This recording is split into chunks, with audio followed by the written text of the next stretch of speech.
kami dari kelompok 9. Di sini kami akan menjelaskan tentang materi pertemuan 1. Konsep manajemen strategis. Saya Safira. Saya Rofiah. Saya Zorawani Ilmi Pradina. Langsung saja kami membahas tentang materinya yang terdapat dari slide 1, yaitu tentang The Nature of Strategic Management dari buku Strategic Management Concept and Cases edisi 11 by Fred David. Untuk slide berikutnya, di sini menjelaskan tentang definisi dari strategic management, yaitu seni dan ilmu merumuskan dan menerapkan dan mengevaluasikan keputusan lintas fungsional yang memungkinkan organisasi untuk mencapai tujuannya. Manajemen strategi berfokus pada proses organisasi dalam penetapan tujuan, pengembangan kebijakan, dan perencanaan untuk mencapai tujuan tersebut. Manajemen strategik juga berfokus pada mengalokasikan sumber daya untuk menetapkan kebijakannya. Seperti itu. Jadi, inti dari manajemen strategik adalah untuk mengidentifikasikan tujuan organisasi, sumber daya, dan bagaimana sumber daya yang ada itu dapat digunakan secara efektif untuk mencapai tujuan strategis. Seperti itu. Manajemen strategi menggabungkan kegiatan dari berbagai bagian fungsional suatu bisnis untuk mencapai tujuan organisasi tersebut. Ada 3 bagian dalam manajemen strategi. Yang pertama, yaitu formulasi strategi. Yang kedua, implementasi strategi dan evaluasi strategi. Berikutnya, yaitu formulasi strategi yang terdiri dari visi dan misi, mengidentifikasikan peluang dan ancaman eksternal, menentukan kekuatan dan kelemahan internal, menetapkan tujuan jangka panjang, dan menghasilkan strategi alternatif.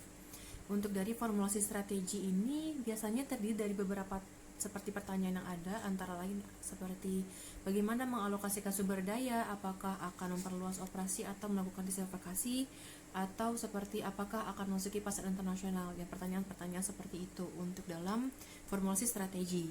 Di slide berikutnya menjelaskan tentang implementasi strategi. Di sini membutuhkan perusahaan untuk menetapkan tujuan tahunan, lalu menyusun kebijakan, memotivasi karyawan, dan untuk mengalokasikan sumber daya sehingga merumuskan strategi dapat dieksekusi. Seperti itu.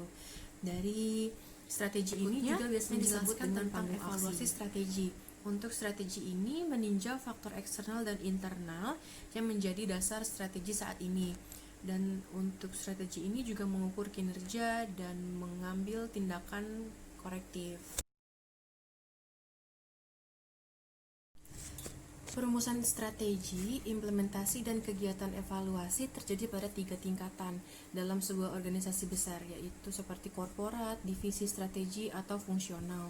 Sebagian besar organisasi dapat memperoleh manfaat dari manajemen strategi yang didasarkan pada integrasi dan analisis dalam mengambil keputusan. Berikutnya, yaitu beradaptasi terhadap perubahan. Untuk dari materi ini menjelaskan tentang proses manajemen strategi didasarkan pada keyakinan bahwa organisasi harus terus-menerus memantau peristiwa dan tren internal atau eksternal sehingga perubahan yang mempengaruhi organisasi meningkat secara dramatis sebagaimana dibuktikan bagaimana resesi ekonomi global mengejutkan banyak perusahaan. Untuk perusahaan seperti organisme harus mahir terhadap beradaptasi atau mereka tidak akan bertahan. Untuk bertahan, semua organisasi harus mengidentifikasi dan beradaptasi dengan perubahannya. Proses manajemen strategis memungkinkan organisasi beradaptasi secara efektif terhadap perubahan dalam jangka panjang. Seperti yang dituliskan oleh Waterman, di mana dalam lingkungan bisnis saat ini lebih dari era sebelumnya. Yang satu-satunya adalah yang konstan adalah perubahan. Organisasi yang berhasil secara efektif mengelola perubahan secara terus-menerus, mengadaptasi birokrasi, strategi, sistem, dan produk dan budaya mereka untuk bertahan dari guncangan dan menjadi makmur dari kekuatan yang menghancurkan kompetisi. Saya Rofiah, ingin melanjutkan materi yang berjudul Konsep Manajemen Strategis dengan pembahasan beradaptasi dengan perubahan. Beberapa pertanyaan kunci manajemen strategis. Di antaranya 1, bisnis seperti apa yang harus kita lakukan? Yang kedua, apakah kita berada di bidang yang benar? Yang ketiga, apakah ada pesaing baru? Yang keempat, strategi apa yang harus kita jadikan? Dan yang terakhir, bagaimana pelanggan kami berubah?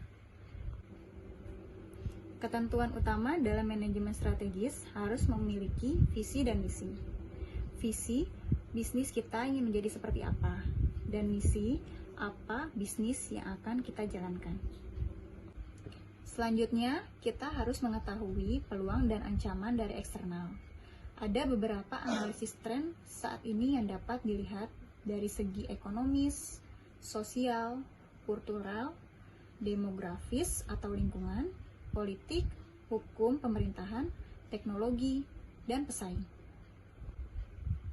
Adapun kekuatan dan kelemahan internal biasanya terletak di area fungsional perusahaan seperti pengelolaan, pemasaran, keuangan atau akuntansi, produksi atau operasi, penelitian dan pengembangan, dan sistem informasi komputer.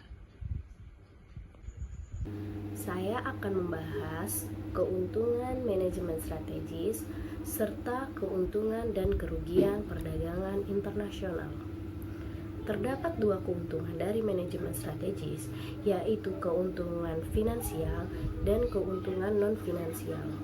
Keuntungan finansial itu seperti meningkatkan penjualan, meningkatkan laba perusahaan, dan meningkatkan produktivitas.